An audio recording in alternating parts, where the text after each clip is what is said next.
ठीक है, तो स्टार्ट करते हैं। किसी को भी लेक्चर के बीच में कोई डाउट हो तो आप स्टॉप करके एक बार पूछ सकते हो। ठीक है, so we are starting with this part which is the intellectual property right. Science intake में काफ़ी इंपॉर्टेंट है, ऑल्दो क्वेश्चंस इतना प्रोमिनेंटली नहीं आता इस पार्ट से, बट डेफिनेटली करंट अफेयर्स में इससे रिलेटेड जो एस्पेक्ट्स हैं वो न्यूज़ में रहते हैं।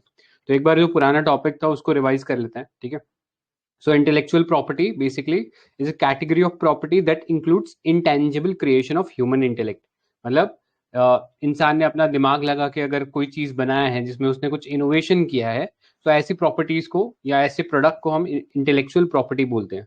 ठीक है, सो इंटेलेक्चुअल प्रॉपर्टी में क्या क्या आ सकता है? इसमें इन्वेंशन आ सकता है, इसमें लिटरेरी आर्टिस्टिक वर्क आ सकता है। फॉर एग्जाम्पल किसी ने नॉवल लिखा, किसी ने कोई सॉन्ग लिखा, राइट, कोई डिजाइन था, कोई सिंबल था, ये सब चीजें बेसिकली इंटेलेक्चुअल प्रॉपर्टी कहलाती है। राइट, सिमिलरली कंपनी के परस्पेक्टिव से भी चीजें होती है, जैसे कि कंपनी का लोगो हो गया, उसकी इमेज हो गया। जैसे हम लोगों ने बात किया था, ये एक बहुत फेमस लोगो है। ठीक है, सभी जानते होंगे नाइक का है। राइट, सो इंटेलेक्चुअल प्रॉपर्टी है नाइक कंपनी की ये वाला लोगो। राइट, सिमिलरली पेप्सी का है लोगो, वो उसकी इंटेलेक्चुअल प्रॉपर्टी है, कोई उसको कॉपी नहीं कर सकता है। राइट, अभी रिसेंटली आपने सुना होगा मिकी माउस जो है वो पब्लिक हो गया है। तो उसका क्या मतलब है? राइट, सो सुना ही होगा आई गेस सभी ने, Mickey mouse has become public. अब कोई भी मिकी माउस का जो लोगो है उसका इस्तेमाल कर सकता है। अब जो राइट था इसके ऊपर वॉल्ट डिज्नी का, वो खत्म हो गया। Right, so it has become a public, come into public domain, यानी कोई भी इंसान इसका इस्तेमाल कर सकता है, इसके नाम को यूज कर सकता है, उसकी फोटो को यूज कर सकता है। राइट, सो 2024 के अंदर ये पब्लिक बना है, इसलिए ऑल द मोर इम्पोर्टेंट हो जाता है इंटेलेक्चुअल प्रॉपर्टीज और इनके बारे में जानना। राइट, सो आगे चलते हैं। इंटेलेक्चुअल प्रॉपर्टी राइट्स क्या होते हैं? तो ये राइट्स हैं जो कि एक पर्सन को इसलिए दिए जाते हैं क्योंकि उसने अपना माइंड लगा के कोई नया प्रोडक्ट जो था उसे क्रिएट किया है। तो उसकी क्रिएशन को प्रोटेक्ट करने के लिए या उसके बेसिकली इंटेलेक्चुअल लेबर को प्रोटेक्ट करने के लिए ये जो इंटेलेक्चुअल प्रॉपर्टी राइट्स है ये दिए जाते हैं। तो याद रखना है, ये एक्सक्लूसिव राइट है that are given to a person for his creation. ठीक है, लेकिन for a certain period of time, कुछ समय के लिए ही राइट जो है वो एंजॉय कर पाएगा। राइट, इट डजेंट मीन कि अनलिमिटेड राइट रहेगा। जैसे कि अगर किसी ने कोई लाइफ सेविंग ड्रग अगर बनाई है, तो इसका ये मतलब नहीं है कि उसे लाइफ टाइम उसके ऊपर इंटेलेक्चुअल प्रॉपर्टी राइट एक्सरसाइज करता रहेगा। राइट, एक लिमिटेड पीरियड तक ही आप उस पर जो है एक क्लेम ले सकते हो या मोनोपोली क्रिएट कर सकते हो। राइट, वो सिंगल इंडिविजुअल उसे बना सकता है, बेच सकता है, लेकिन but for a certain period of time. थोड़े समय के बाद जब वो प्रोटेक्शन खत्म हो जाएगा तो फिर एवरीबडी कैन यूज इट, और तब वो पब्लिक डोमेन में आ जाता है। ठीक है, तो ये पता होना चाहिए। अब laws relating to intellectual property देखते हैं इंटरनेशनल डोमेन में। सो सबसे पहले ये देखो, हमारा जो यूडीएचआर है, that is universal declaration of human rights. ठीक है, किसने निकाला था? यूएन ने निकाला था। राइट, ये सबने पढ़ा ही होगा इंटरनेशनल रिलेशंस में। तो उसका जो आर्टिकल 27 है, that recognises intellectual property right. यानी यूएन का ऐसा मानना है कि जो इंटेलेक्चुअल प्रॉपर्टी राइट जो होते हैं, these are basically part of the human rights. ठीक है, बाय द एक इंसान को by the virtue of being a human उसको ये सारे राइट्स जो हैं वो मिलते हैं। So these rights are universal. ठीक है, परमानेंट होते हैं, किसी से लिए नहीं जा सकते वापस। सो यूनिवर्सल एप्लीकेशन होता है, इसीलिए इंटेलेक्चुअल प्रॉपर्टी राइट्स को यूडीएचआर में रखा था यूएन ने। क्लियर? दूसरा, फिर कुछ स्टार्टिंग हम बोल सकते हैं कि कन्वेंशन से रिलेटेड टू इंटेलेक्चुअल प्रॉपर्टी जिनके बारे में पता होना चाहिए। तो पहला था Paris convention for protection of industrial property. ठीक है, 1883 का था ये। उसके बाद burn convention for protection of literary and artistic work, 1886। ठीक है, सो ये नाम से ही पता लग रहा होगा, जो बर्न कन्वेंशन है this is relating to the copyright thing. ठीक है, कि अगर कोई राइटर कोई नया क्रिएशन करता है, फॉर एग्जाम्पल कोई नॉवल बनाया उसने या फिर कोई सॉन्ग लिखा, तो उसके ऊपर उसका राइट होता है। ठीक है, उसको वही सेल कर सकता है या उसी के नाम से सेल हो सकता है। राइट, और दूसरा पहला जो हम लोगों ने पढ़ा था Paris convention for the protection of industrial property. So जो इंडस्ट्री के जो डिजाइन हो गए उनसे रिलेटेड ये वाला जो राइट था या कन्वेंशन था बनाया गया था। राइट, अभी इन दोनों कन्वेंशन को कौन मॉनिटर कर रहा है या कौन एडमिनिस्टर कर रहा है? तो this is being administered by वीपो। तो आप लोगों के लिए एक क्वेश्चन है, ये जो वीपो है वर्ल्ड इंटेलेक्चुअल प्रॉपर्टी ऑर्गेनाइजेशन, ये एक बहुत इंपॉर्टेंट रिपोर्ट निकालता है। तो आप लोगों को बताना है कौन, क्या रिपोर्ट का नाम क्या है? What is the name of that report? Anybody?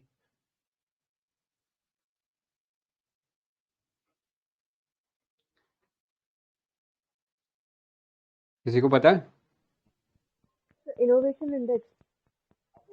हाँ, ग्लोबल इनोवेशन इंडेक्स, करेक्ट। ठीक है, GII, इसके बारे में हम आगे पढ़ेंगे भी, तो ये पता होना चाहिए। और चलो ठीक है, इसके बारे में तो आगे ही देख लेंगे अभी। ऑलराइट, तो आगे चलते हैं। सो ये हो गया वीपो, ये एडमिनिस्टर करा इन दोनों बेसिकली कन्वेंशंस को। Apart from that WTO govern करता IPR through trade related aspects of intellectual property, जिसे हम ट्रिप्स के नाम से जानते हैं। ठीक है, WTO के बारे में आप लोगों ने अपने इंटरनेशनल रिलेशन वाले पार्ट में पढ़ा ही होगा। सो वो जो है बेसिकली गवर्न करता है इन IPR राइट्स को थ्रू दिस एग्रीमेंट, ठीक है, विच इज ट्रिप्स। और हम लोगों ने भी ये जो ट्रिप्स है इसके साथ कंप्लाई किया है, मतलब we have signed this and ratified this. Clear? Sign और रेटिफाई दोनों कर रखा है हम लोगों ने इसे, और डिफरेंट लॉज के अंदर हम आगे देखेंगे कैसे कैसे उसे एडिशन कर रखा है हम लोगों ने, राइट। आगे चलते हैं, IPR की जरूरत ही क्यों पड़ी, राइट।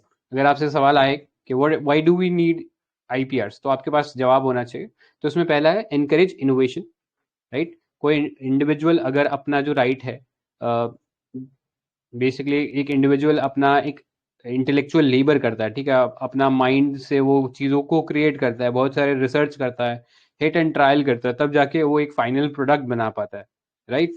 तो ऐसे में अगर उसका ये जो इनोवेशन है बाकी लोग कॉपी करने लगे, तो फिर उसके पास कोई मोटिवेशन नहीं बचेगा उस चीज़ को क्रिएट करने का। क्लियर? सो इसलिए एक मोनोपोली दी जाती है एक इंडिविजुअल को या एक कंपनी को या एक ऑर्गेनाइजेशन को, कि अगर उन्होंने कोई नई चीज़ क्रिएट की है तो उसको, उसके ऊपर जो राइट है, they should enjoy the use of that product basically, right. So the legal protection of new creation encourages commitment of additional resources for further innovation, right? तो अपना जो पैसा लगा के उसने जो भी इनोवेट किया तो वो तभी एनकरेजमेंट होगा, मोटिवेशन के एक मोटिवेशन होगा जब उनका ये जो रिसोर्सेज है जो उन्होंने लगाए वो प्रोटेक्टेड रह सके, उसके ऊपर वो कुछ रिटर्न ले सके, ठीक है। तो कुछ रिटर्न ऑन इन्वेस्टमेंट होना चाहिए, और वो कब होगा? जब इन लोगों की मोनोपोली होगी। अगर सब लोग बना बना के बेचने लगे तो फिर कोई फायदा नहीं है, राइट। सो इसमें आप चाइना का एग्जाम्पल समझ सकते हो। चाइना ने बहुत धज्जियां उड़ाई थी IPR राइट्स की, राइट। क्योंकि जब भी IPR आपको प्रोटेक्शन लेनी पड़ती है तो आपको पहला अपना जो इन्वेंशन है या जो न्यू क्रिएशन है उसको पब्लिक करना पड़ता है, इन द सेंस गवर्नमेंट को बताना पड़ता है कि हम लोगों ने ये नया एक नोवल तरीका निकाला था और जिससे ये चीज बना, राइट।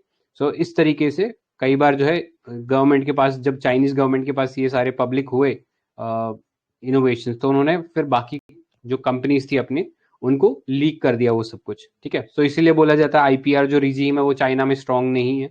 और जो ट्रेड डिस्प्यूट चल रहे थे बिटवीन US चाइना, उसमें एक एस्पेक्ट ये भी था। ये सिमिलर एस्पेक्ट इंडिया के साथ भी है। इंडिया इज ऑल्सो, मतलब उसके ऊपर भी ये बहुत सारे बात इल्जाम लगा है कि हमारे पास जो IPR रिजीम है वो बहुत स्ट्रांग नहीं है। और इसमें एक बहुत फेमस लैंडमार्क केस है नोवार्टिस का, ठीक है। नोवार्टिस पता है किस क्या बनाती है? बहुत फेमस कंपनी है नोवार्टिस, एनीबडी? किस सेक्टर से रिलेटेड है ये कंपनी?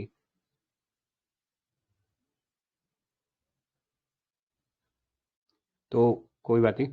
सो नोवार्टिस बेसिकली एक फार्मा कंपनी है, राइट। बाहर का कंपनी है, आई थिंक मे बी शायद स्वीडन वगैरह का कंपनी है ये। सो इसने कैंसर के अगेंस्ट एक लाइफ सेविंग ड्रग बनाया था, ठीक है। अब डिस्प्यूट हुआ कि उसका ही एक थोड़ा सा चेंज कर दिया, उस फॉर्मूले में चेंज करके एक इंडियन कंपनी ने भी उस ड्रग को बनाना चालू कर दिया, राइट। सो इस तरीके से फिर केस चला, काफी लंबा केस चला, इनफैक्ट सुप्रीम कोर्ट तक गया था ये केस।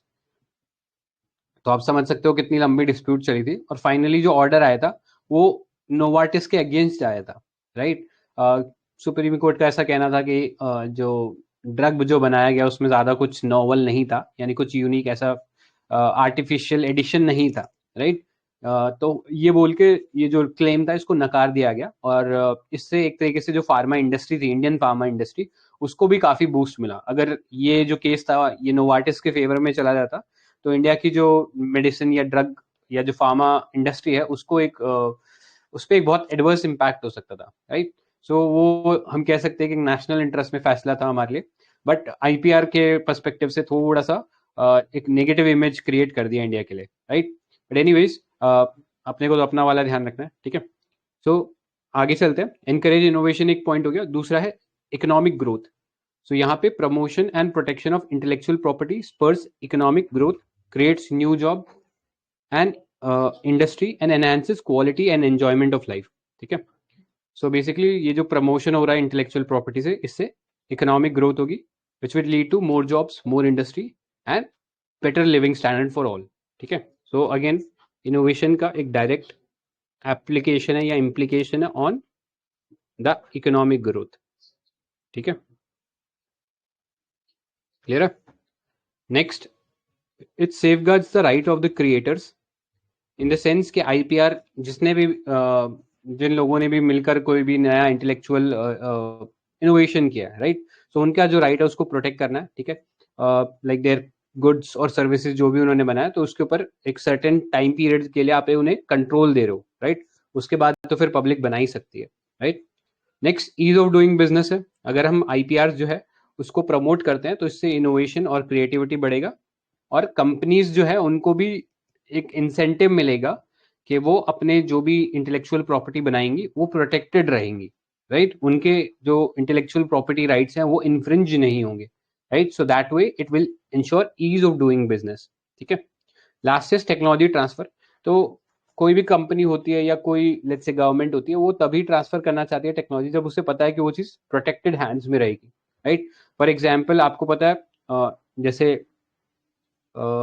इंडिया और रशिया के बीच में हम लोगों ने डिस्कस किया था, एक जॉइंट वेंचर हुआ था, जेवी जॉइंट वेंचर, जिससे हम लोग ब्रह्मोस बनाना स्टार्ट कर दिए, राइट। इसी तरीके से हम यूएस के साथ भी कुछ जॉइंट वेंचर्स कर रहे हैं। तो ये सब जॉइंट वेंचर इसलिए पॉसिबल हो पा रहे हैं बिकॉज ये जो कंट्रीज है ये जानती है कि इंडिया ये जो टेक्नोलॉजी दी जा रही है ये शेयर नहीं करेगी किसी के साथ, या इंडियन कंपनीज को जिसको दी जा रही है वो ये राइट्स को शेयर नहीं करेंगे because of the IPR regime, ठीक है। अभी आपको पता है यूएस के साथ हम लोगों ने बहुत सारे एग्रीमेंट्स कर लिए हैं, जैसे आईडेक्स वगैरह हो गया, जिसोमिया और कॉमकासा, और ये सारे जो जॉइंट वेंचर्स हैं, सॉरी फाउंडेशनल एग्रीमेंट्स है, इसके थ्रू बहुत सारे डिफेंस इक्विपमेंट, मतलब state of the art defence equipment India के साथ शेयर करे जा रहे हैं, राइट। सो कहीं ना कहीं यूएस को पता है कि इंडिया के अंदर एक आईपीआर रिजीम है जो कि उनकी जो आईपी है उसको प्रोटेक्ट करके रखेगा, राइट। सो इस तरीके से टेक्नोलॉजी ट्रांसफर को भी एनहेंस करता है या उसे बढ़ावा मिलता है इससे, राइट। सो ये सारे पॉइंट्स है जो पता होने चाहिए relating to why we need actually IPR rights, clear. कोई डाउट है किसी को अभी तक जो पढ़ा उसमें? Any doubt, anybody? ठीक है, कोई डाउट नहीं है तो फिर आगे चलते हैं हम लोग। ऑलराइट, सो अब हम देखने वाले हैं आईपीआरस, ठीक है। कितने टाइप के आईपीआर है तो एक बार ब्रीफली देख लो। Copyright, patents, trademarks, geographical indication, industrial design, trade secrets, ठीक है। इसके अलावा exclusionary rights over new plant variety. इसमें एक सेमीकंडक्टर डिजाइन भी जोड़ सकते हो आप, राइट। उसके लिए भी अलग से मिलता है, सेमीकंडक्टर डिजाइन के ऊपर भी, क्लियर है। तो ये पता होना चाहिए। आगे चलते हैं,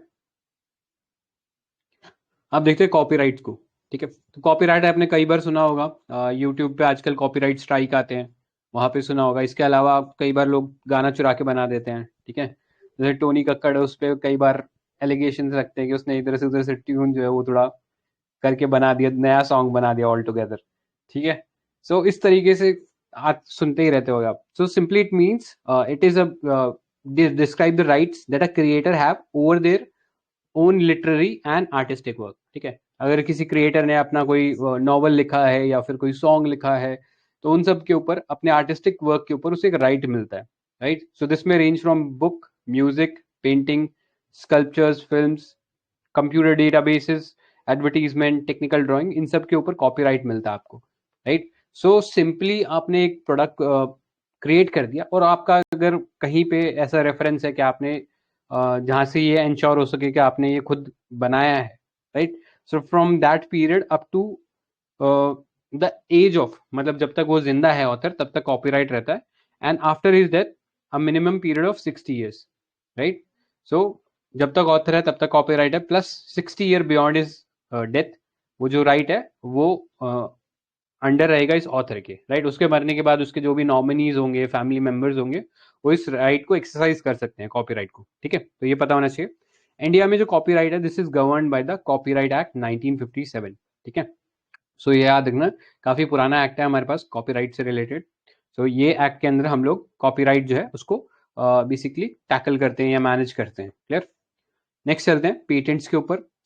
सो patent is a form of preservation of intellectual property. It is an exclusive right granted for an invention which is a product or a process that provides in general a new way of doing something. ठीक है? So again intellectual property protect करने का एक तरीका है जहाँ पे आपको right दिया जाता है, एक exclusive right दिया जाता है for protection of your invention. ठीक है? आपने कोई नया प्रोडक्ट बनाया तो उसके ऊपर आपको ये पेटेंट जो है आप ले सकते हो। अपार्ट फ्रॉम दैट आप एक आइडिया के ऊपर भी पेटेंट ले सकते हो। ठीक है? जैसे आपको मैंने लास्ट टाइम भी बताया था, एक बहुत फेमस केस है। कई बार लोग पूछते हैं रेडियो किसने बनाया। ठीक है? तो कोई बताना चाहेगा किसने बनाया रेडियो? बहुत जनरल क्वेश्चन है। Markovnikov sir. करेक्ट। तो फेमसली इट वाज कॉल्ड कि मार्कोनी ने बनाया है। और उसी के क्योंकि जो वर्किंग मॉडल था it was created by Markovnikov. ठीक है? लेकिन उसके बाद थोड़ा बहुत डिबेट चालू हुआ इस पे। रीजन था कि ऑलरेडी टेस्ला नाम का एक साइंटिस्ट है, आप लोग सब जानते होंगे टेस्ला को। ठीक है? जिन्होंने एसी करंट जो था उसको बेसिकली पेटेंट कराया था, लेकिन फिर उन्होंने फिर बोला कि ये ज़्यादा बेटर है, long distance transmission of electric current इससे ज़्यादा बेटर हो सकता है एसी करंट से। तो इनकी फाइट थी वर्सेस एडिसन। ठीक है? एडिसन बहुत ही फेमस अगेन इन्वेंटर था, बट वो इस जंग में हार गए थे। यहाँ पे एसी जीत गया था, लेकिन उन्होंने अपने सारे जो इंटेलेक्चुअल प्रॉपर्टी राइट्स इनको फ्री कर दिए थे, राइट? ताकि ये जो एसी करंट है इसके ऊपर ज़्यादा से ज़्यादा डिवाइसेस बने, ये ज़्यादा प्रमोट हो, राइट? तो अंत में गरीबों की इनकी मौत हो गई थी। तो वो चलो अलग मैटर है। बट इस केस में क्या हुआ था, टेस्ला ने ऑलरेडी एक मतलब आइडिया था उन्हें कि कैसा एक वर्किंग मॉडल बन सकता है रेडियो का, राइट? सो उस आइडिया को उन लोगों ने पहले ही पेटेंट करा रखा था। तो बाद में डिस्प्यूट हुई तो यूएस के कोर्ट में फाइनली फैसला आया कि टेस्ला जो था उसको एक्चुअली इन्वेंटर माना जाए ऑफ रेडियो। ठीक है? बाकी जनरली एज अ डिवाइस अगर हम बात करें तो मार्कोनी उसने पहला वर्किंग मॉडल बनाया था इसका। ठीक है? बाकी एज एन आइडिया टेस्ला ने इससे पहले ही कंसेप्चुलाइज करके पेटेंट भी बनवाया था। ठीक है? सो याद रखना किसी भी इन्वेंशन पे यानी कोई नए प्रोडक्ट पे और या फिर कोई आइडिया भी है जो कि एक टेक्निकल तरीके का आइडिया है जो कि एक प्रॉब्लम को सॉल्व कर सके, तो उस पर पेटेंट मिल सकता है। सो यहाँ पे क्राइटेरिया भी देख लो। So it can be granted for a purpose which should be novel, मतलब उससे कुछ अच्छी चीज होनी चाहिए। मस्ट इन्वॉल्व इन्वेंटिव स्टेप, मतलब उसमें कोई टेक्निकल एडवांसमेंट होना चाहिए। इनफैक्ट सब्सटेंटिव होना चाहिए, ऐसा नहीं कि बस छोटा सा उसमें कोई चेंज कर दी तो आप नया उसके ऊपर पेटेंट नहीं ले सकते हो। Next, capable of industrial application, तो उसका कोई इंडस्ट्रियल लेवल पे एप्लीकेशन होना चाहिए, तब जाके आपको पेटेंट मिलेगा। क्लियर? राइट? अदरवाइज तो फिर आप सिंपली और कोई आईपी जो राइट है वो ले सकते हो, फॉर एग्जांपल कॉपीराइट वगैरह ले सकते हो। बट पेटेंट जो होता है वो जनरली इंडस्ट्रियल एप्लीकेशन स्पेसिफिक होता है, right? So this is about the patent. आगे चलते हैं। इंडिया के अंदर जो पेटेंट्स है they are governed by the patents act 1970। अब इसमें ना बार बार चेंज हुआ है। इन 2005 एक अमेंडमेंट हुआ था ताकि इसको कंप्लाई किया जा सके विद द ट्रिप्स। ठीक है? तो आपको पता है ट्रिप्स WTO 1995 के अंदर बना था। ठीक है? उसके बाद ट्रिप्स वगैरह भी उसके अंदर एड ऑन हो गया था, तो उससे कंप्लाई करने के लिए इंडिया ने इसके अंदर अमेंडमेंट किया। और फिर अगेन इसके अंदर अभी रिसेंटली भी चेंज हुआ था अराउंड 2021। ठीक है? सो अभी कॉलेजेस जो है, यूनिवर्सिटीज जो है, जिन्हें बेसिकली कोई अगर रिसर्च एंड डेवलपमेंट कर रहे हैं तो ऐसे में अगर उन्हें पेटेंट चाहिए तो उनके लिए फी वेवर है। ठीक है? पेटेंट लगाने में काफी पैसा लगता है, तो वो जो बेसिकली पेटेंट के अंदर जो फी है उसमें वेवर दे दिया गवर्नमेंट ने उन्हें, कि उनके लिए सब्सटैंशियली कम कर दिया पेटेंट, प्लस हैंड होल्डिंग रहेगा ताकि वो इजीली पेटेंट को फाइल कर सकें, राइट? नेक्स्ट, पेटेंट की टर्म की बात करें तो इंडिया में पेटेंट का जो टर्म है वो 20 ईयर्स है, right? From the date of filing. और उसके बाद 20 ईयर्स के बाद वो चीज़ जो है वो पब्लिक डोमेन में आ जाएगी। तो आपको पता होना चाहिए, जैसे हम जेनेरिक मेडिसिन की बात करते हैं तो क्या होती है जेनेरिक मेडिसिन? तो जेनेरिक मेडिसिन बेसिकली वो मेडिसिन होती है जिनके ऊपर जो इंटेलेक्चुअल प्रॉपर्टी थी वो एक्सपायर हो जाती है। ठीक है? तो जैसे पैरासिटामोल थी, सपोज मैंने बनाई, सो इनिशियली मेरी 20 साल पेमेंट, अगर मैं पेटेंट ले लेता हूँ उसके ऊपर तो 20 सालों तक मेरा उसके ऊपर मोनोपोली रहेगा। उसके बाद वो पब्लिक डोमेन में आ जाएगी, वो फॉर्मूला सबके पास होगा और कोई भी उस मेडिसिन को बना सकता है। तो ऐसे में वो काफी चीपर मिल जाती है, राइट? क्योंकि उसमें कोई इंटेलेक्चुअल प्रॉपर्टी का कोई कंपोनेंट नहीं होता है, राइट? वो सारा का सारा जो चीज़ है वो ऑलरेडी वसूल ली गई है उसमें से, उस इन्वेंशन में से। राइट। सो इसलिए आपको चीपर ड्रग्स मिलती है, जेनरिक ड्रग्स, राइट। सो ये फंडा होता है इसके पीछे जो पता होना चाहिए। आगे चलते हैं। नेक्स्ट दो कॉन्सेप्ट्स हैं रिलेटेड टू द पेटेंट्स जो पता होना चाहिए। पहला है एवरग्रीनिंग ऑफ पेटेंट और दूसरा है कंपल्सरी लाइसेंसिंग। तो एवरग्रीनिंग एक बैड प्रैक्टिस बोल सकते हैं या अनएथिकल प्रैक्टिस बोल सकते हैं, जहां पे कुछ कॉर्पोरेट या कुछ ऑर्गेनाइजेशन अपना पेटेंट प्रोटेक्ट रखने के लिए या उसको एलोंगेट करने के लिए, मतलब उसे और थोड़ा टर्म एक्सटेंड करने के लिए वो क्या करते हैं, उसमें एक छोटा सा ट्वीक कर देते हैं, मतलब कोई छोटा मोटा स्टेप चेंज कर दिया और फिर उस पर नया पेटेंट लेने की कोशिश करते हैं, right. So this is an unethical practice और एवरग्रीनिंग ऑफ पेटेंट इंडिया के जो पेटेंट एक्ट है उसमें अलाउड नहीं है, राइट। तो ये चीज पता होना चाहिए, this is not allowed in India, ठीक है। Evergreening is not allowed. Next है कंपल्सरी लाइसेंसिंग। तो this was popular during the COVID-19, ठीक है। रीजन बीइंग, जो कोविड-19 वैक्सीन बनाई थी इन कंपनीज ने, तो सबने बहुत नोवल डिजाइन क्रिएट किए थे उसके लिए। किसी ने mRNA का इस्तेमाल किया, किसी ने किसी और वायरस का जो कंपोनेंट्स उनका इस्तेमाल करके बनाया, राइट। तो ऐसे में ये चाहते थे कि इनके जो राइट्स है वो प्रोटेक्टेड रहे और उनके ऊपर आईपीआर ले लेते हैं ये लोग, ठीक है। बट कंपल्सरी लाइसेंसिंग में ये चीज बोली जाती है कि अगर लेट्स से किसी कंट्री के अंदर कोई ऐसा इन्वेंशन जिसकी बहुत ज्यादा जरूरत है, या तो वो अवेलेबल नहीं है, या वो चीपर रेट पे अवेलेबल नहीं है, या फिर इन जनरल किसी तरीके से पब्लिक को एक्सेसिबल नहीं है, तो ऐसे में वो गवर्नमेंट एम्पावर्ड है कि they can allow other companies to manufacture that product without the consent of the owner, ठीक है। मतलब ओनर की परमिशन के बिना आप जो है वो प्रोडक्ट को मैन्युफैक्चर कर सकते हो, right. This is what is compulsory licensing, ठीक है। तो ये चीज पता होना चाहिए। कोविड-19 के दौरान क्योंकि वैक्सीन जो बना रहे थे कंपनीज, वो उनके ऊपर पेटेंट ले रखे थे, सो ऐसे में जो छोटी कंट्रीज है, अंतर व्हाट मोठं आहे ना हे पण आहे आणि तिथून कमीत कमी 100-100 किलोमीटर. अमोद, आई थिंक आपका माइक ऑन है। सॉरी. ऑलराइट, नो प्रॉब्लम, ठीक है। So where were we? तो कंपल्सरी लाइसेंसिंग की हम लोग बात कर रहे थे, कोविड-19 वैक्सीन के केस में पॉपुलर हुआ था। एंड जैसा आई थिंक लास्ट टाइम हम लोगों ने डिस्कस किया था, इंडिया और बेसिकली, वन सेकेंड,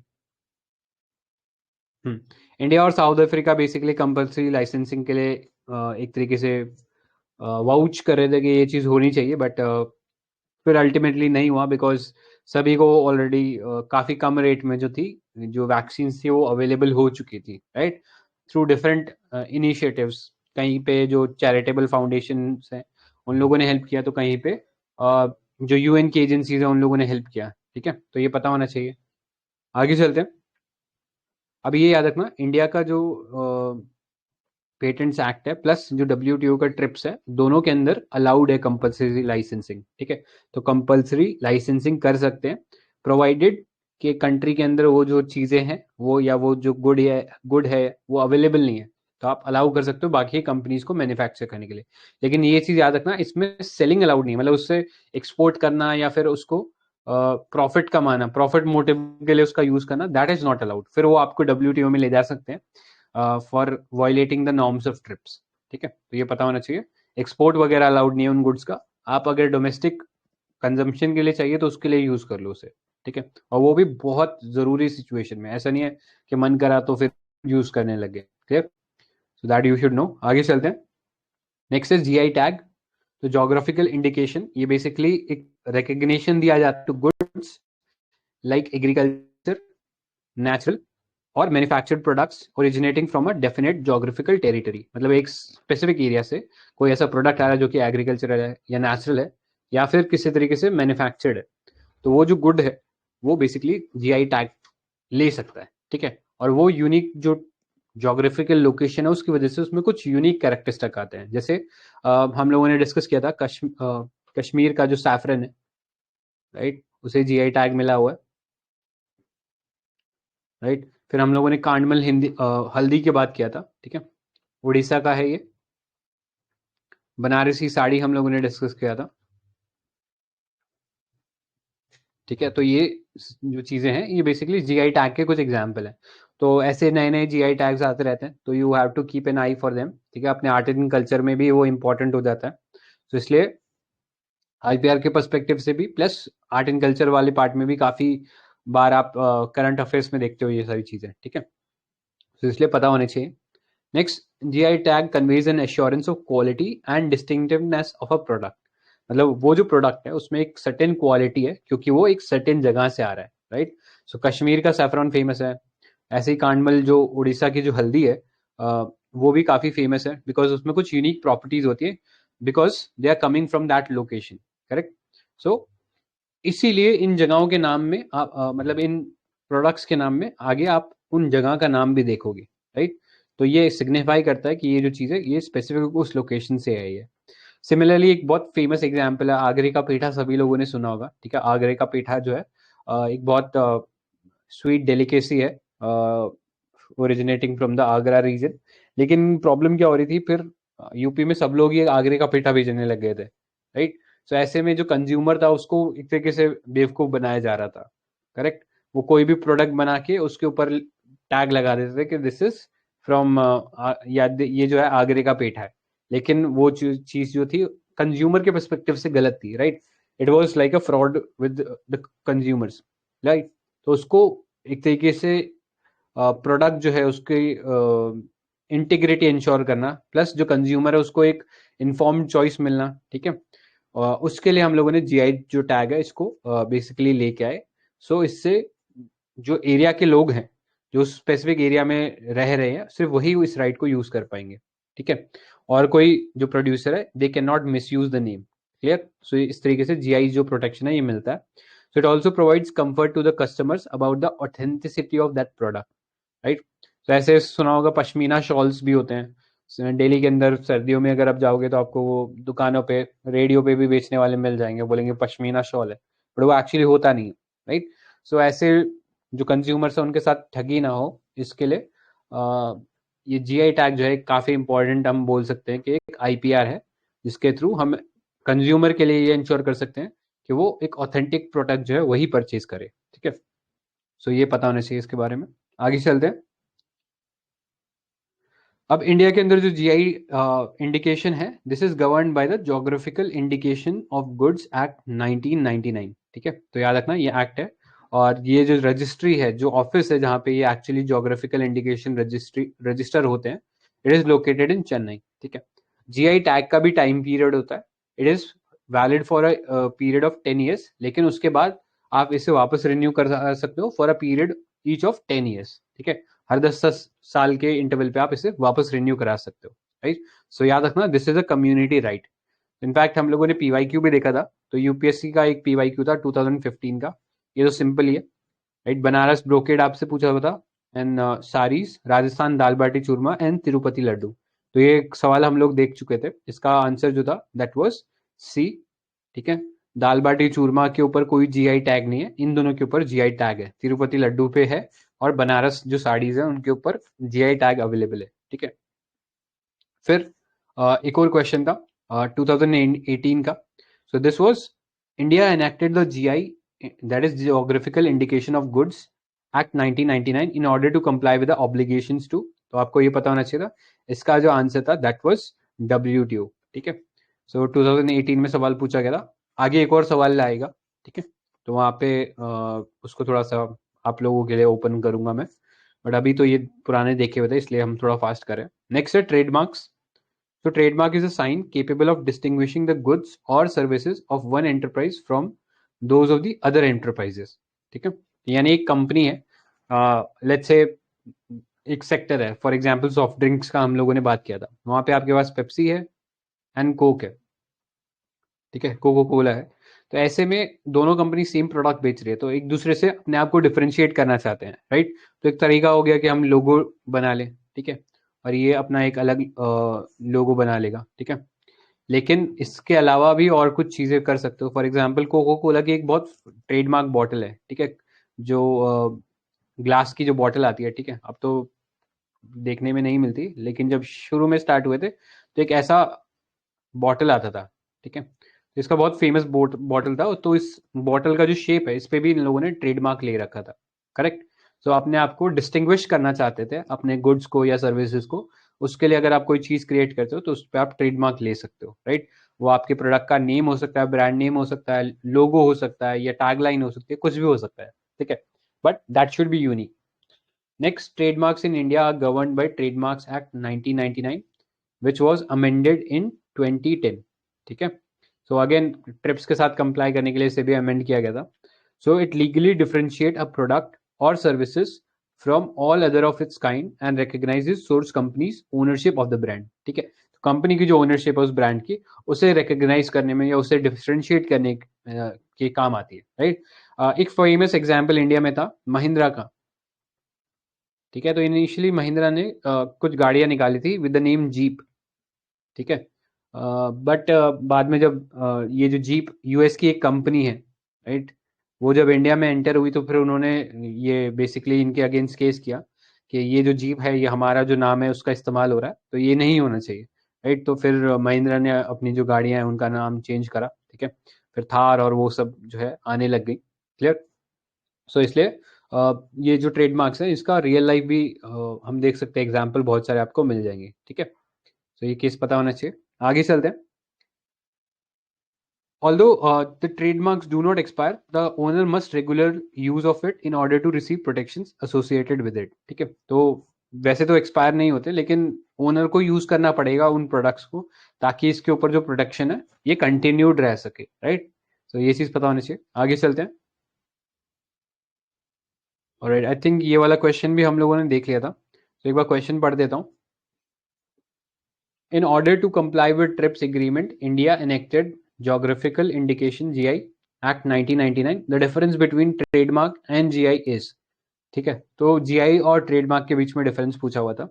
तो पहला स्टेटमेंट था, a trademark is an individual और companies right whereas GI is a community right, ठीक है। तो ये वाला स्टेटमेंट सही है, बिकॉज ट्रेडमार्क एक इंडिविजुअल या एक कंपनी का राइट हो सकता है, लेकिन जो ज्योग्राफिकल इंडिकेशन है ये कम्युनिटी का राइट होता है, ठीक है।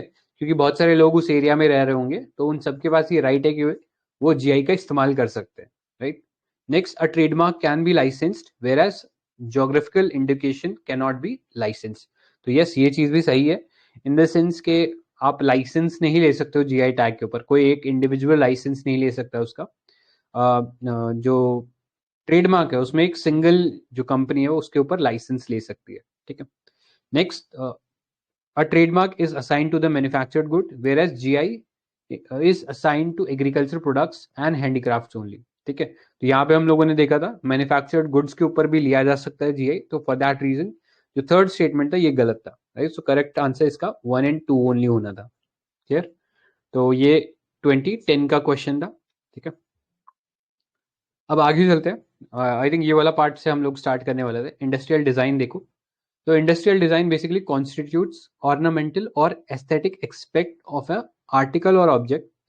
सो दिस डिजाइन में कंसिस्ट ऑफ 3 डायमेंशनल फीचर्स। अब इसमें कोई शेप हो सकता है, या जो आर्टिकल है उसका, या कोई 2 डायमेंशनल फीचर हो सकता है, जैसे कोई पैटर्न हो गया, उसके ऊपर कलर्स का स्कीम हो गया, राइट। तो इन सब के ऊपर आप जो है बेसिकली प्रोटेक्शन ले सकते हो। तो इंडस्ट्रियल डिजाइन जो है this is govern by the design act 2000, right. तो कोई भी आपने अगर लेट्स से कोई प्रोडक्ट है उसके ऊपर कोई ऑर्नामेंटल या कोई एस्थेटिक एस्पेक्ट ऐड किया है, राइट, कोई उसके ऊपर नया शेप लगाया है, कोई नया कलर स्कीम उसके ऊपर लगाया, तो उसके ऊपर आप इंडस्ट्रियल डिजाइन ले सकते हो। This is govern by the design act 2000। और यहाँ पे जो प्रोटेक्शन जो मिलती है या जो टेन्योर होता है प्रोटेक्शन का, that is up to 10 years from the date of registration which can be extended by 5 year upon expiration। तो 10 साल एक्सपायर होने के बाद आप 5 साल उसे एक्सटेंड करा सकते हो। तो जो टेन्योर है प्रोटेक्शन का दैट इज 10+5, ठीक है। जो 5वां साल है वो अपॉन एक्सपायरेशन मिलेगा, जब आपका ये जो पहला वाला जो 10 ईयर्स है वो खत्म हो जाएगा, एक्सपायर हो जाएगा, तो उसके बाद आपको 5 ईयर्स का एडिशनल प्रोटेक्शन इंडस्ट्रियल डिजाइन पे मिल सकता है, ठीक है। So this is industrial design. अब चलते हैं प्लांट वेराइटी प्रोटेक्शन के ऊपर। So it refers to the protection granted for plant variety. So these rights are given to farmers, breeders, to encourage the development of new variety of plant, ठीक है। तो याद रखना है यहाँ पे फार्मर्स और ब्रीडर्स को ये राइट दिया गया है ताकि वो नया कोई प्लांट वेराइटी है उसे ग्रो कर सके या उसे डेवलप कर सके। ये वाला जो केस है ये बहुत फेमस हुआ था because of the PepsiCo case. ठीक है, तो ये पेप्सिको आपको पता ही है, इन्होंने एक लेस आते हैं इनके चिप्स, ठीक है।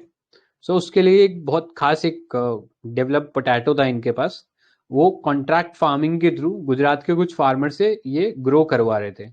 लेकिन उन फार्मर्स ने क्या किया, जो आलू थे, ठीक है, उन्हें अपने पास बचा लिया और फिर उससे फार्मिंग करने लग गए नॉर्मल, ठीक है। Apart from the contract that they had with the company, उसके अलावा वो उसको ग्रो करके सेल करने लग गए थे, राइट, उन पोटैटोज को। तो फिर पेप्सिको ने उन पे केस करने की कोशिश किया, लेकिन वो जो है फिर बैकफायर्ड हो गया बिकॉज इंडिया के अंदर जो वो हम बोल सकते हैं फार्मर्स का जो प्रेशर ग्रुप है काफी स्ट्रांग है, जिसके चलते बैकलैश मिला पेप्सिको को। और फिर जो है ये अल्टीमेटली जो केस था ये फार्मर्स के फेवर में गया था और पेप्सिको ने खुद से ही वापस ले लिया था केस, ठीक है। तो इसलिए ये काफी फेमस हुआ था, फॉर दैट रीजन पता होना चाहिए। सो इंडिया के अंदर जो प्लांट वेराइटी है that is protected by the act called the protection of plant variety and farmers right act 2001। तो इस एक्ट का जो नाम है वो PPVNFR एक्ट बोलते हैं शॉर्ट में, protection of plant varieties and farmer right act, ठीक है। तो ये वाला केस भी याद रखना, पेप्सिको जो केस था, ठीक है, पोटैटो केस था, वो आप बोल सकते हो, या वर्सेस फार्मर केस बोल सकते हो उसको। अब ये जो PPVFR जो एक्ट है इसको थोड़ा सा देख लेते हैं। तो इंडिया ने इसको एनेक्ट किया था for giving effect to the TRIPS agreement, right. So याद रखना ट्रिप्स एग्रीमेंट से ये भी अलाइंड है, राइट, उसके अंडर ही काम करता है ये भी। So this retain the main spirit of TRIPS with the IPRs as an incentive for technological innovation. लेकिन यहाँ पे फार्मर्स के जो राइट है उनको बहुत स्ट्रांगली प्रोटेक्ट किया गया है, right. So the act allows farmers to plant, grow, exchange and sell patented protected crops. तो ये वाला लाइन बहुत इंपॉर्टेंट है। वो प्लांट कर सकते हैं, ग्रो कर सकते हैं, एक्सचेंज कर सकते हैं और सेल भी कर सकते हैं पेटेंटेड प्रोटेक्टेड क्रॉप्स को, right, even including the seeds, ठीक है, उनके सीड्स भी बेच सकते हैं। लेकिन उन्हें ब्रांडेड सीड बोलकर नहीं बेचना है, ठीक है। उसे किसी ब्रांड के अंडर मार्केट नहीं करना है उन्हें। वो सिंपली अगर ओपन में बेचना चाहते हैं किसी को वो बेच सकते हैं, लेकिन उसका कोई ब्रांड बना के नहीं बेचना है, ठीक है। ब्रांड कौन बनाता है, अल्टीमेटली कंपनीज बनाती हैं। तो अगर आप ऐसे किसी कॉर्पोरेट गेन के लिए इस चीज को कर रहे हो तो वो चीज अलाउड नहीं है वहां पे। फिर ये जो PP varieties and farmer right act है ये काम नहीं करेगा अगर आप उसे ब्रांडेड सीड के तौर पे बेच रहे हो, ठीक है। सो यहाँ पे 3 रोल दिए गए हैं फार्मर को, एज कल्टीवेटर, ब्रीडर और कंजर्वर, ठीक है। सो इन्हीं सब राइट्स के अंदर जो फार्मर है ये तीनों राइट्स, ये जो हम लोगों ने पॉइंट्स देखे कि प्लांट कर सकता है, ग्रो कर सकता है, एक्सचेंज कर सकता है और सेल भी कर सकता है, ये सारे राइट इनको मिलेंगे, राइट। इसके अलावा as conservers farmers were entitled to rewards from national gene fund, ठीक है। सो आप लोगों को कई बार हम लोगों ने ये वाली स्टोरी डिस्कस करी है आयरलैंड की। तो आयरलैंड में क्या हुआ था इनिशियली, पोटैटो जो था this came from south America, India में भी नहीं था आलू, ठीक है। और वर्ल्ड ने आलू जो था ये जब यूरोपियंस ने एक्सप्लोर करना शुरू किया वर्ल्ड को, राइट, तो कुछ जो यूरोपियंस थे वो पहुंचे साउथ अमेरिका, वहां पे उन्होंने देखा पोटैटो है, राइट, फिर वो लेके आए और फिर अक्रॉस द वर्ल्ड पोटैटो को स्प्रेड कर दिया और आज आलू सब लोग खा रहे हैं, ठीक है। सो आयरलैंड में क्या हुआ, इन्हें पोटैटो इतना पसंद आ गया कि इन्होंने बाकी सब उगाना छोड़ दिया, सब लोग पोटैटो ही उगा रहे थे, राइट। सो ऐसा एक बार हुआ कि फेमाइन लाइक कंडीशंस हो गई थी आयरलैंड में। और फिर एक और दिक्कत क्या हो गया कि यहाँ पे एक लग गया फंगस पोटैटो के ऊपर, राइट। तो इन्होंने सारा का सारा जो अपना फोकस था पोटैटो पे कर रखा था और ये जब फंगस आया तो इसने पूरी की पूरी पोटैटो क्रॉप जो थी इसको वाइप आउट कर दिया था, जिसकी वजह से पहले भी ड्रॉट लाइक कंडीशन थी but that led to famine. Plus फिर इसका जो बाजू वाला जो कंट्री है विच इज इंग्लैंड, ठीक है, तो वहां पे भी सेम ड्रॉट लाइक कंडीशन थी, उनके पास भी खाने की कमी थी। तो इस चक्कर में उन्होंने ज्यादा खाना सप्लाई नहीं किया आयरलैंड की साइड और बहुत सारे लोग मर गए, राइट। इसीलिए आज भी इनके ऊपर जोक चलते हैं पोटैटो के, आयरलैंड के ऊपर। सो यहाँ से आपको एक चीज पता लगनी चाहिए that genetic diversity is important, correct. So ऐसे फार्मर जो कि जेनेटिक डाइवर्सिटी को कंजर्व करेंगे बाय प्रोटेक्टिंग सर्टेन सीड्स या wild variety of certain crops, तो उनको इस नेशनल जीन फंड में से कुछ पैसा या रिवॉर्ड दिया जाएगा। ठीक है, तो ये पॉइंट क्लियर होना चाहिए। आगे चलते हैं।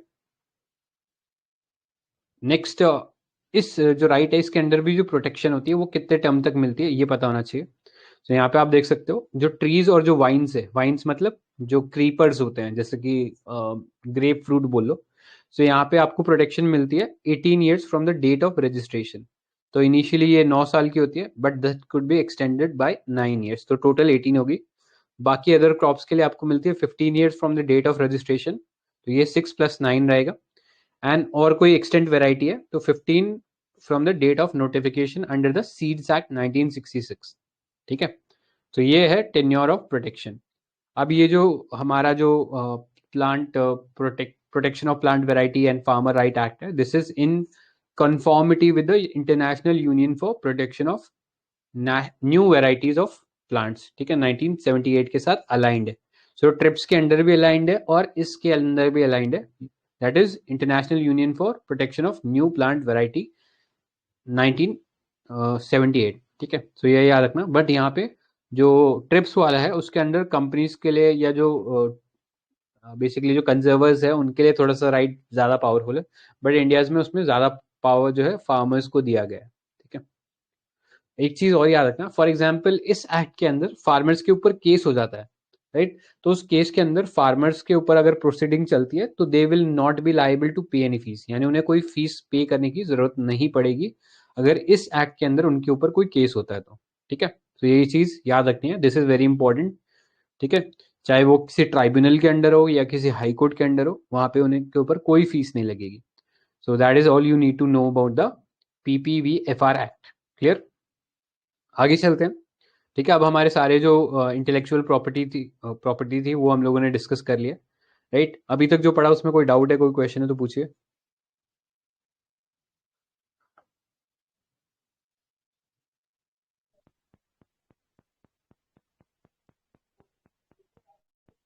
Sir, I didn't get industrial design properly.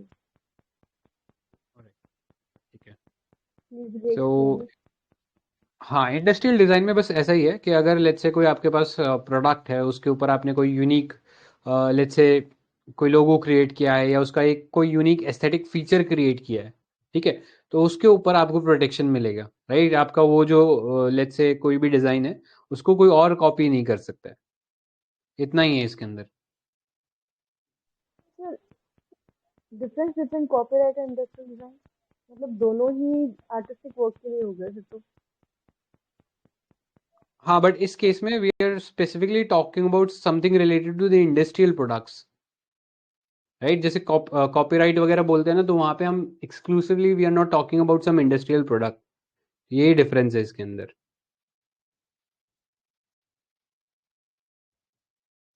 Okay clear, sir. Alright, आगे चलते हैं फिर। Alright, so we were talking about next topic which is national IPR policy 2016। ठीक है, तो ये पॉलिसी है। तो देखो, जब भी ये सारे कीवर्ड्स होते हैं, आप जब भी कोई टॉपिक पढ़ोगे, ठीक है, specially in the GS3 part और या फिर GS2 में भी जो टॉपिक्स हैं जहाँ पे आपको स्कीम्स वगैरह की जरूरत पड़ेगी, GS1 में तो इतनी स्कीम्स की जरूरत नहीं पड़ती, इन पार्ट्स में आपको स्कीम्स, पॉलिसीज, इन सब की जरूरत पड़ेगी। तो these are nothing but keywords for you, you have to keep them handy. जब भी इस चीज से रिलेटेड या इस डायरेक्शन में, IPR के डायरेक्शन में कोई भी क्वेश्चन आता है, तो definitely you have to highlight कि गवर्नमेंट के क्या क्या इनिशिएटिव है, right. So that's why we are looking at this IPR policy. Clear, बाकी इसके अलावा एक्ट्स तो हम जो है हम लोगों ने देख ही लिए, राइट, एक्ट्स तो सब आप बता दोगे, बट ओवरऑल IPR जो रिजीम है उसको स्ट्रेंथन करने के लिए ये इंडिया ने IPR जो पॉलिसी थी 2016 में लाए थे। अब ये पॉलिसी देखते हैं। So the policy aims to push IPR as a marketable financial asset and promote innovation and entrepreneurship while protecting public interest। ठीक है, तो बेसिकली IPRs को एज अ फाइनेंशियल एसेट देखा जाना चाहिए, और इंडिया की जो इनोवेशंस है उनको प्रमोट भी करना और उन्हें प्रोटेक्ट भी करना है, ताकि उनसे फाइनेंशियल जो भी गेन्स है वो ले सके इंडियन कंपनीज। जैसे आपको पता हो, एक बहुत फेमस केस चल रहा है बासमती राइस का, ठीक है, अब तो पुराना हो गया। इनिशियली क्या था, बासमती राइस इंडिया में सदियों से उगाए जा रहे हैं, ठीक है, सालों से हजार कई दशकों से, सालों से, या इनफैक्ट सेंचुरी से उगा रहे हैं। इंडिया में तो शुरू से ही बासमती राइस उगा रहे हैं। सो क्या हुआ था, यूएस की कुछ कंपनीज ने इसके ऊपर पेटेंट ले लिया था, राइट। इनिशियली हमें इतना पता नहीं था, एक्सपोर्ट वगैरह अभी कर नहीं रहे थे हम लोग इतना, बट जैसे जैसे हम लोग संभले और वी रियलाइज कि ये जो बासमती है ये एक अच्छा वेराइटी है राइस का, और इसे सेल किया जा सकता है, एक्सपोर्ट किया जा सकता है। तो तब तक यूएस में कुछ कंपनीज ने बासमती राइस के ऊपर पेटेंट ले लिया था, राइट। सो इंडिया को रियलाइज हुआ कि yes we need to up our IPR game, ठीक है, अपना आईपीआर जो रिजीम है इसे स्ट्रेंथन करना पड़ेगा, ताकि इस टाइप की जो फ्रॉड प्रैक्टिसेस है ये हमारे साथ ना हो, और हमारे जो प्रोटेक्टेड है अगर या हमारी जो इनोवेशन है वो सब प्रोटेक्टेड रह सके, राइट। तो इसलिए इंडिया ने ये जो आईपी है इसको प्रमोट करना चालू किया। So the plan will be reviewed every 5 years in consultation with the stakeholders. इससे एक स्ट्रॉन्ग और इफेक्टिव आईपीआर लॉज बनाने हैं। For that step will be taken including review of the existing IP laws. तो हम लोगों ने देखा कि अभी जैसे पेटेंट लॉज की हम लोगों ने बात किया, उसका रिसेंटली अमेंडमेंट हुआ जिसके अंदर जो कॉलेजेस हैं, रिसर्च इंस्टीट्यूशंस है, उनका जो आईपी का जो रजिस्ट्रेशन का जो फी है उसको कम कर दिया गया है गवर्नमेंट के द्वारा, ठीक है। तो ऐसे जो भी रिव्यू के बाद जो भी आउटकम निकलेगा उसका एड ऑन किया जाएगा। Next, the policy is entirely compliant with the डब्ल्यूटीओज एग्रीमेंट ऑन ट्रिप्स, ठीक है। तो जो चीज़ है वो टोटली कंप्लायंट है, ये भी इंश्योर करना रहेगा, ठीक है। इस आईपीआर पॉलिसी का ये भी एक वन ऑफ द मोटोज है इसके। Next, the department of industrial policy and promotion is the nodal agency of IPR issues, ठीक है। तो आप लोगों को बताना है ये जो डिपार्टमेंट है कौन सी मिनिस्ट्री के अंडर आता है, any idea? Commerce ministry. Correct, ministry of commerce के अंडर है।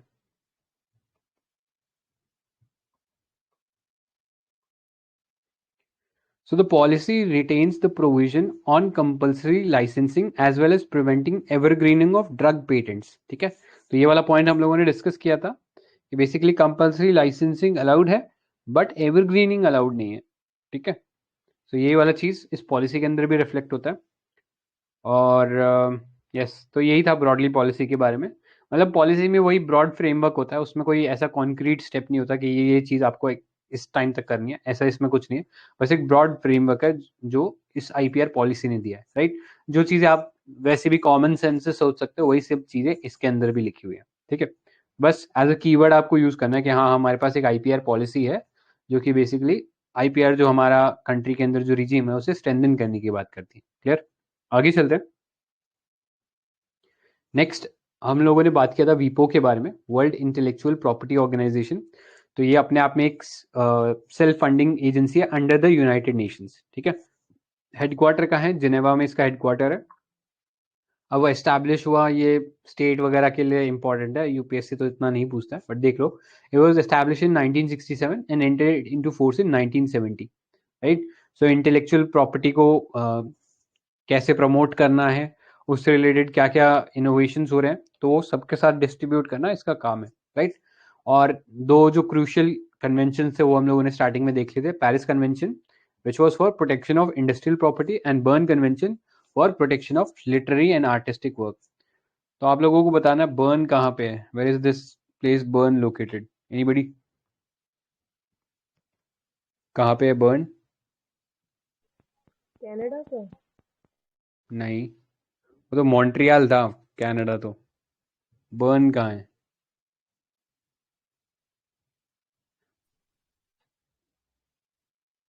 एनीबडी? ठीक है, तो ये याद रखना स्विट्जरलैंड में है, राइट। एक ऐसे एक और कंट्री, एक और प्लेस है, ठीक है, बॉन। बॉन चैलेंज सुना है एनीबडी? एनवायरमेंट से रिलेटेड है, एक हिंट है। जर्मनी। हाँ करेक्ट, जर्मनी है, बट किस चीज से रिलेटेड है Bonn challenge? Biodiversity. Not exactly biodiversity, it is related to bird desertification, migration. मतलब नहीं नहीं, वो दूसरा है। वो तो बॉन कन्वेंशन है, मैं बॉन चैलेंज की बात कर रहा हूँ।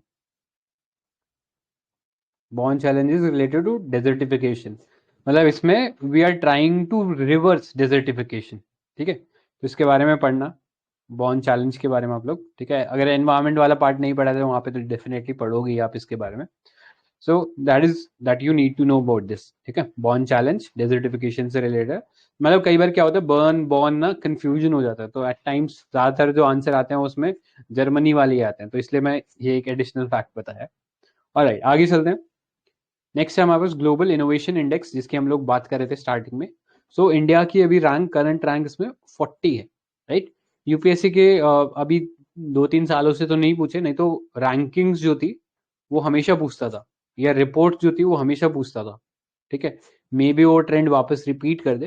For that you should remember कि ग्लोबल इनोवेशन इंडेक्स कौन निकालता है, तो वीपो निकालता है, और इसमें इंडिया का जो रैंक था दिस वाज 40th, ठीक है। तो ये चीज याद रखना है, 2023 के रैंकिंग में ये हमारा रैंक था, right. So compare to China, China के पास basically 24 basically science and tech cluster है, यूएस के पास 21 है, और इंडिया के पास केवल 4 ही साइंस एंड टेक के क्लस्टर्स है, right, which was Chennai, Bengaluru, Mumbai and Delhi, right. So ये इस रिपोर्ट में हाईलाइट किया गया था, क्लियर। तो ये इसमें ये याद रखने वाली चीज है। आगे चलते हैं, अब आईपीआर रिजीम इन इंडिया के बारे में बात कर लेते हैं। So department of industrial policy and promotion, ministry of commerce जो हम लोगों ने बात किया था, वो इसके अंदर सर्व करता है as the nodal department for coordinating and overseeing the implementation and development of IPR in India, ठीक है। इंडिया के अंदर जो भी सारा आईपीआर से रिलेटेड जो रिजीम है वो बेसिकली उसे चेक करने का जो काम करती है, जो मेन बॉडी है, which would be department of industrial policy and promotion, which is under ministry of commerce, ठीक है। फिर फर्दर हमारे पास एक सेल है, the cell for IPR promotion and management, called CIPAM, ठीक है। दो ये जो बेसिकली बॉडी है, this will operate as a professional body under DIPP to act as a central reference point for implementation of the objectives of national IPR policy, ठीक है। तो हमारी आईपीआर जो पॉलिसी है उसमें काम है अवेयरनेस का, राइट, कि बेसिकली कॉलेजेस को, रिसर्च इंस्टीट्यूशंस को हम लोगों को अवेयर करना है कि वो कैसे आईपीए जो है उसको ले सकते हैं, कैसे उसका इस्तेमाल कर सकते हैं, और उनके लिए कैसे वो ईजियर तरीके से उन्हें एक्सेसिबल हो, ये सब जो काम है ये सीपम करेगा, ठीक है। सो याद रखना, प्रोफेशनल बॉडी है which would be under the department of industrial policy and promotion, clear. तो इतना ही है, बाकी जो आईपीआर का कमर्शलाइजेशन है, उसका जो एनफोर्समेंट है, उस सबसे रिलेटेड जो भी एस्पेक्ट है उसको ये सीपम जो बॉडी है वो कवर करेगी, ठीक है।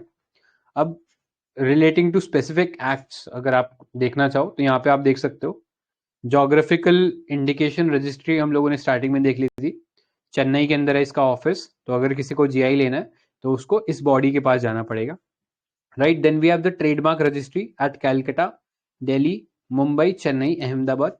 पेटेंट्स के लिए हमारे पास है दिल्ली, मुंबई एंड चेन्नई में ऑफिसेज हैं, द पेटेंट ऑफिस बोलते हैं इनको। ये सब under the office of controller general of patent design and trademark work करते हैं, ठीक है। Next, patent information system Nagpur में, और Rajiv Gandhi institute of intellectual property management and Nagpur, right. So याद रख लेना, ये सारे जो है ministry of commerce and industry के अंडर आएंगे, राइट। अब यहाँ पे आप देख पा रहे होगे, यहाँ पे हमारा जो protection of plant variety and farmers right act है वो इसके अंडर नहीं आ रहा है, तो कोई मेरे को बताएगा कौन सी मिनिस्ट्री के अंडर आता है ये, एनीबडी?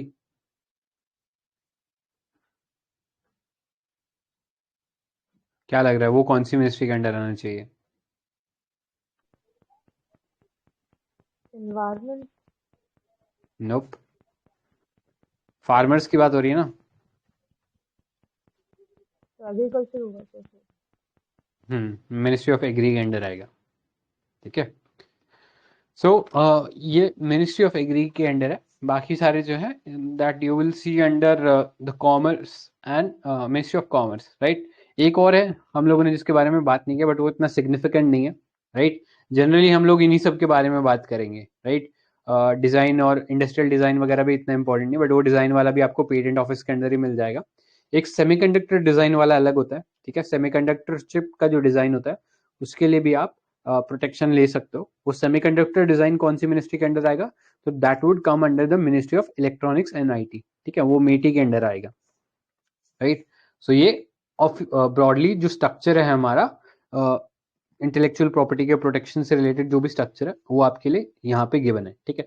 तो बाकी सबके लिए ministry of commerce and industry के अंडर जो department of industrial policy and promotion है उसके under office of controller general of patent design and trademarks, फिर उसके अंडर ये डिफरेंट डिफरेंट इंस्टीट्यूशंस आ जाएंगे। क्लियर, आगे चलते हैं।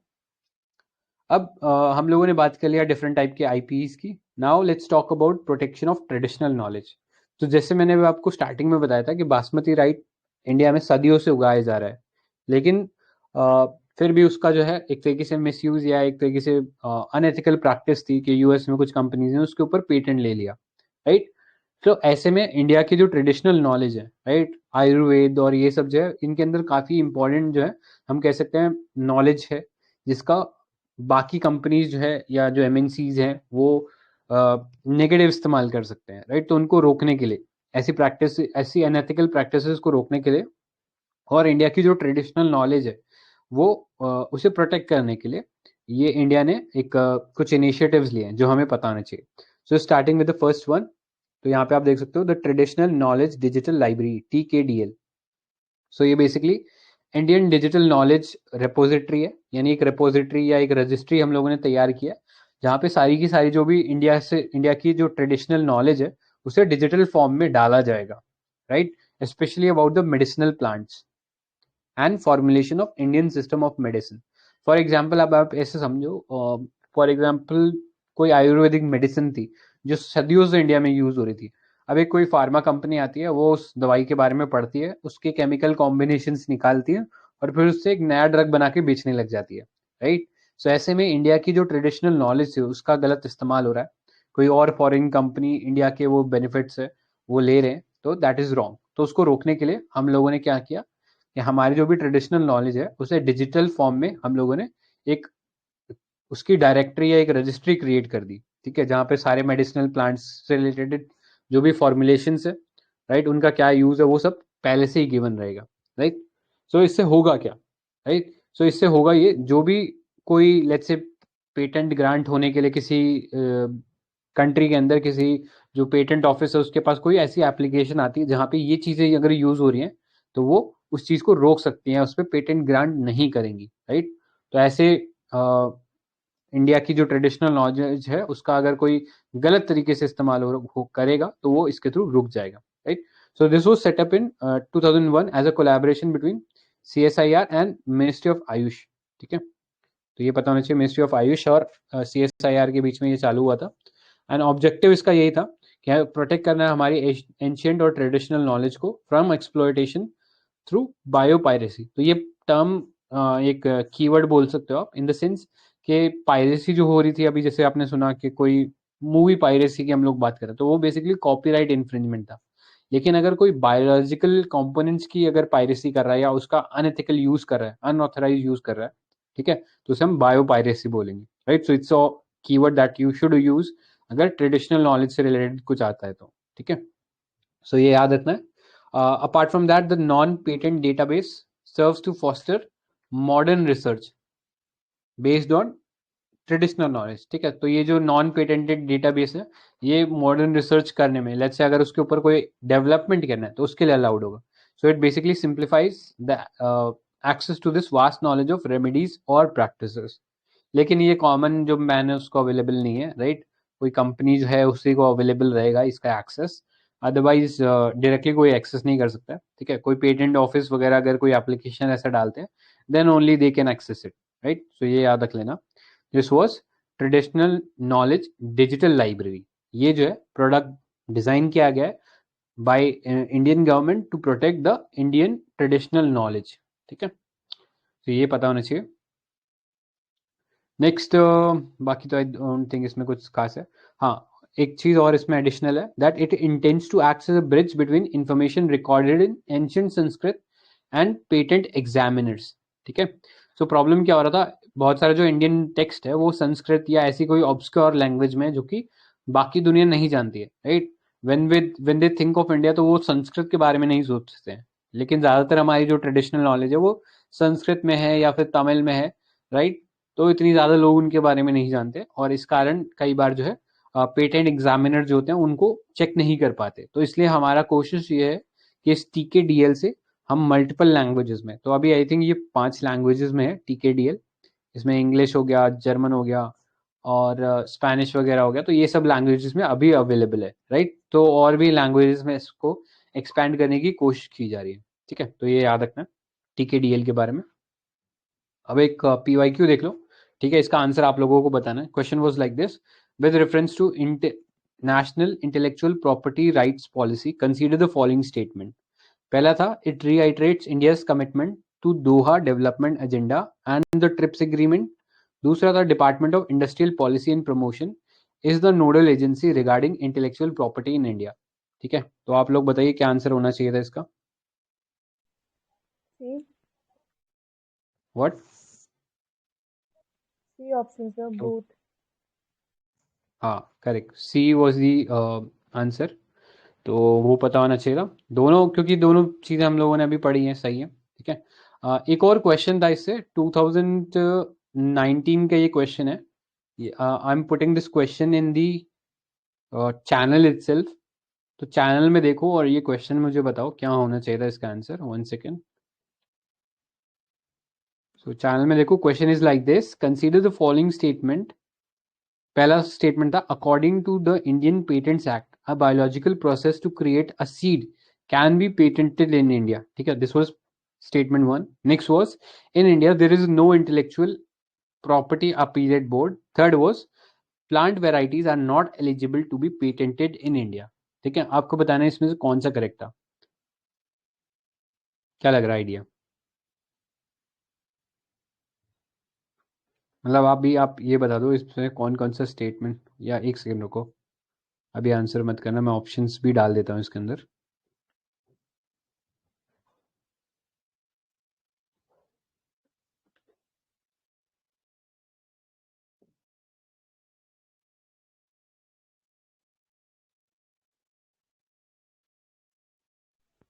B sir.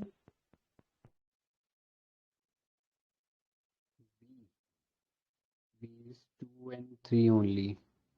ठीक है, sorry, one one one one and three sir, sorry. 1 only, 1 and 3। अच्छा, ए लग रहा है।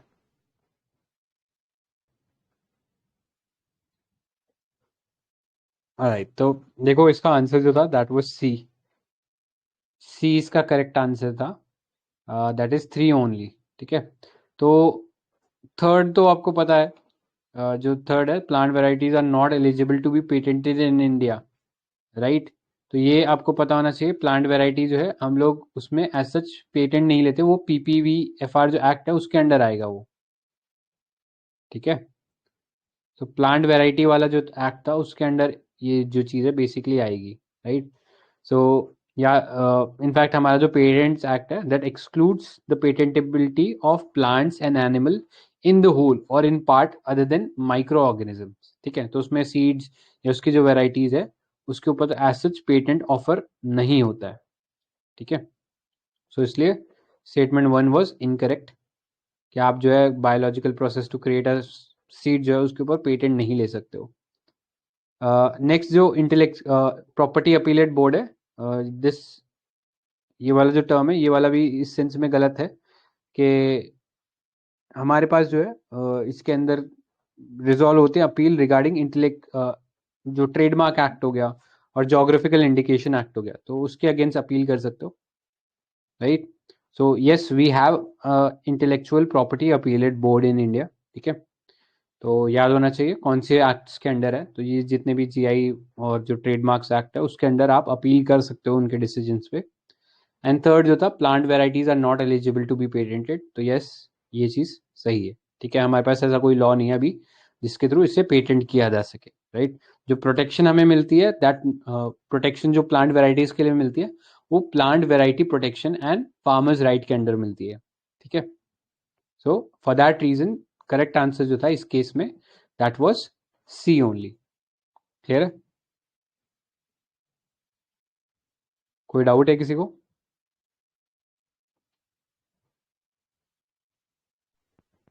Sir, trade secret topic not important. Trade secret exactly हम लोगों का ये जो पार्ट है ना, इसमें लिखा हुआ नहीं है एक्सक्लूसिवली कहीं। जैसे अगर आप सीपम की वेबसाइट पे जाओगे ना, तो ट्रेड सीक्रेट एक्सक्लूसिवली लिखा हुआ नहीं है। Although trade secret is a thing, ठीक है। अब वो मे बी किसी कॉन्ट्रैक्ट से प्रोटेक्ट होता है, ऑल्दो उसके लिए एक्सक्लूसिव ऐसा कुछ वो नहीं है। जैसे अभी ट्रेड सीक्रेट अगर हम बोलें, तो बहुत सारी कंपनीज के कुछ नोवल स्टेप्स होते हैं, कोई तरीके होते हैं जिससे कि वो अपना जो बिजनेस है उसमें एक यूनिकनेस इंश्योर करती है, राइट। बट वो कंपनी स्पेसिफिक होता है, वो चीज़ वो डिस्क्लोज नहीं करती है, राइट। सो ऐसे में वो अगर डिस्क्लोज नहीं करी तो प्रॉब्ली उन्हें वो शायद प्रोटेक्शन फॉर्मली नहीं मिलती है, ठीक है। वो ट्रेड सीक्रेट जो है प्रॉब्ली उनके पास किसी कॉन्ट्रैक्ट के थ्रू प्रोटेक्टेड रहता है, ठीक है। अलग से उसके ऊपर कोई आईपीआर राइट नहीं है, ठीक है। क्योंकि अगर आप सीपम की वेबसाइट पे भी जाके देखोगे तो उसके ऊपर भी इससे रिलेटेड ट्रेड सीक्रेट से रिलेटेड कोई एक्सप्लिसिट कंटेंट नहीं है। तो I think that is probably up to the level of company and protected by some sort of agreement, ठीक है। बाकी जैसे ये है कोको कोला का फॉर्मूला हो गया, उसकी कोल्ड ड्रिंक का, केएफसी का कुछ फॉर्मूला हो गया, तो ये सब ट्रेड सीक्रेट के तौर पे प्रोटेक्टेड थे काफी समय तक। तो लाइक ओथ ऑफ मिनिस्टर जो सीक्रेट होती है।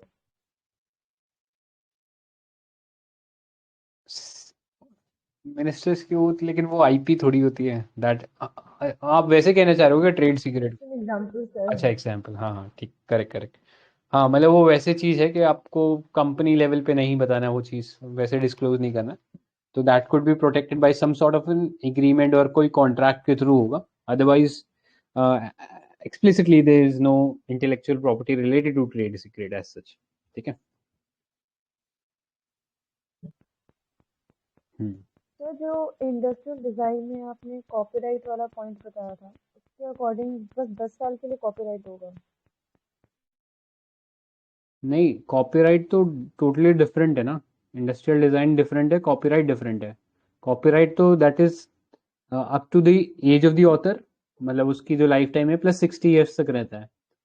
लेकिन जो इंडस्ट्रियल डिजाइन है उसकी जो एज है वो लिमिटेड है, इट्स लाइक 10+5।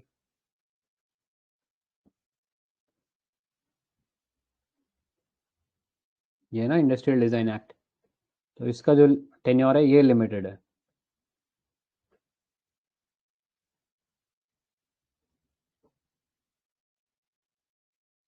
ठीक है। कोई और डाउट है तो बताइए।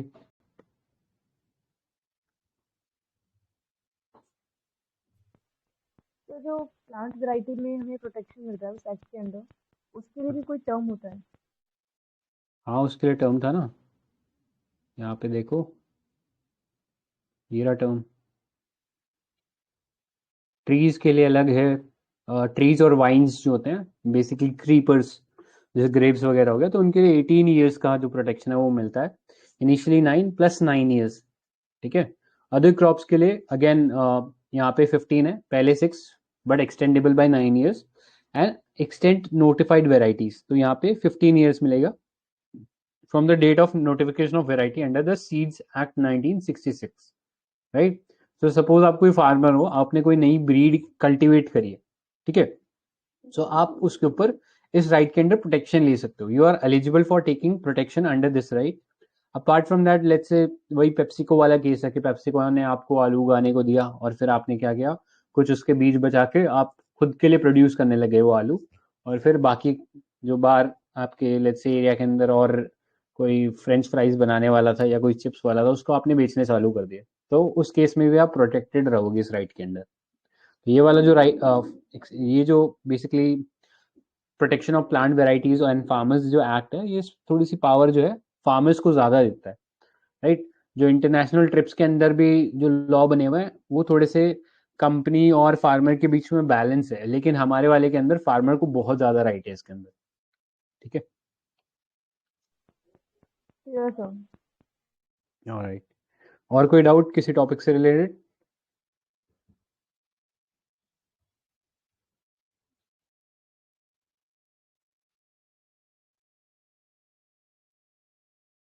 ठीक है, ऑलराइट, कोई डाउट नहीं है तो अभी के लिए let's in this session over here. Next जो टॉपिक करेंगे वो हम लोग ग्रुप के अंदर ही डिसाइड कर लेंगे, ठीक है। Most probably I think Nobel prizes है, तो we will do that in, I think YouTube में करना ठीक रहेगा, ठीक है। यहाँ पे थोड़ा सा लाग वगैरह आता है इसके अंदर, कई बार अनवांटेड नॉइज इंटरफेरेंस भी होने लगते हैं, तो आई थिंक यूट्यूब पे करना ठीक रहेगा। तो वहाँ पे आप लोगों के पास बस लाइव चैट वाला ऑप्शन रहेगा, सो जो भी डाउट हो वो लाइव चैट में आप पूछ सकते हो। And most probably will do that may be tomorrow और देयर आफ्टर टुमारो, तो जो भी होगा आई बेसिकली पहले नोटिफाई कर दूंगा मैं चैनल के अंदर, तो वहाँ से आपको पता लग जाएगा। तो you can attend live session also, या रिकॉर्डेड भी देख सकते हो, ठीक है। बट अगर होगा तो 9:30 वाला ही टाइम रहेगा, ठीक है। ऑलराइट, सो अभी के लिए फिर एंड करते हैं। Thank you guys for joining, bye bye, good night.